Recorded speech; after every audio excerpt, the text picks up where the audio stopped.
नमस्कार सर्वांना.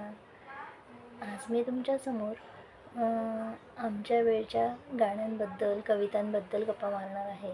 तर गंमत अशी होती की आम्हाला लहानपणी खूप छान छान कविता होत्या. तर त्या अगदी ताला सुरुवात आमच्या गुरुजींकडनं, बाईंकडनं आम्हाला ऐकायला मिळायच्या. आणि मग थोडंसं असं कुठल्याही गाण्याला चाल लावणं वगैरे आलंच. मग घरी येऊन मी आईला सांगायचे की आई मला गाणी खूप आवडतात. मग आई मला रेडिओवरती काही गाणी ऐकायला लावून देत असे. त्याच्यामध्ये मला छान छान अशी भजनं ऐकायला मिळायची, अभंग ऐकायला मिळायचे. आणि मग नंतर एक दूरदर्शन वाहिनीवरती कार्यक्रम सुरू झाला, बालचित्रवाणी. माझ्या वयाच्या सर्वांनाच हा कार्यक्रम माहिती असेल. तर आम्ही त्या बालचित्रवाणीचा आस्वाद घ्यायचो. मी 4थी-5वीला असेल तेव्हा. तर खूप छान छान कार्यक्रम तिथे सादर केले जायचे. अगदी 6 ते 6:30 असा अर्धा तासाचा कार्यक्रम असायचा. पण त्यामधून आम्हाला खूप काही शिकायला मिळायचं. जसं की आपण म्हणतो की शाळेत आपल्याला कलागुण सादरीकरणाला वाव मिळतो. तर मग शाळेत सादर करण्यासाठी आपल्याकडे आधी काहीतरी असायला हवं ना. मग मी तिथे ती गाणी वगैरे बघायची. मग मला थोडंसं स्टेज डेअरिंग वगैरे यायला लागलं की चला आपल्याला थोडंफार गाणं म्हणता येतं आहे. म्हणून मग मी स्वातंत्र्य दिन किंवा 26 जानेवारी अशा वेळी जे सांस्कृतिक कार्यक्रम असायचे त्याच्यात भाग घ्यायची आणि काही काही गाणी सादर करायची. तर माझं 5वीला असतानाचं पहिलंच एक गाणं स्वातंत्र्य दिनाच्या दिवशी मी म्हटली होती, थोडीशी कृती करून, किलबिल किलबिल पक्षी बोलती. आणि माहिती आहे का तुम्हाला गंमत, हे जे गाणं होतं हे मला सुचवलं होतं ते माझ्या मोठ्या बहिणीने. ती म्हणाली की तुला पण छान हावभावासकट हे गाणं म्हणता येईल, तर तू शाळेत सरांना विचारून बघ की मला हे म्हणायचं आहे, तर मला संधी मिळेल का. आणि सहजच लगेच सरांनी होकार दिला आणि मग मी ते गाणं सादर केलं शाळेत.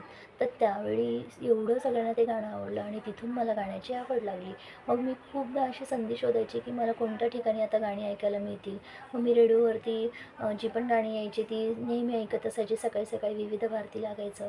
त्याचबरोबर दुपारी पिटारा लागायचं. कधी कधी सुट्टी असल्यानंतर मग आईने जेव्हा काही रेडिओवरती लावलेलं असायचं तेव्हा वेगवेगळी गाणी माझ्या कानावर पडायची.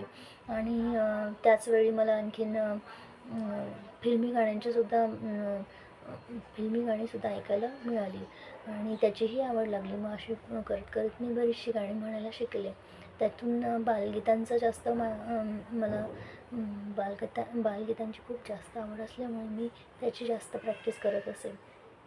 मग एके दिवशी रेडिओवरती चला मुलांनो आज पाहूया शाळा चांदोबा गुरुजींची हे गाणं लागलं. मग मी असं करत करत ते लिहायला लागली.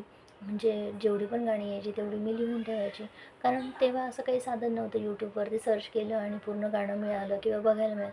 एकदा ऐकलं नंतर पुन्हा कधी मिळेल ऐकायला न मिळेल यासाठी आम्हाला ते नोट करून घ्यावं लागत असे. मग मी माझी एक वहीच तयार केली गाण्यांची आणि त्या वहीमध्ये मी सरसकट गाणी लिहायला सुरुवात केली. जिथे जिथे कुठे मला गाणी मिळायची ती मी लिहून ठेवायची आणि मग जेव्हा वेळ आली तेव्हा ती गाणी मी सादर करत असे.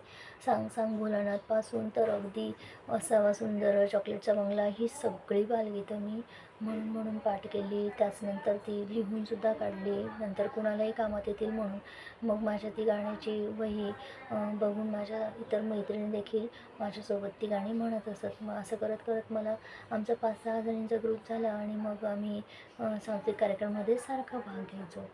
आणि मग त्यावेळी म्हटलेली खूप सारी गाणी आहेत. त्यातली जी जी मला आठवतील ती तुम्हाला मी ऐकवतच राहील. पण आता सध्या मला एक गाणं तुमच्यासाठी सादर करायला आवडेल. या वाऱ्याच्या बसून विमानी सहल करूया गगनाची, चला मुलांनो आज पाहूया शाळा चांदोबा गुरुजींची.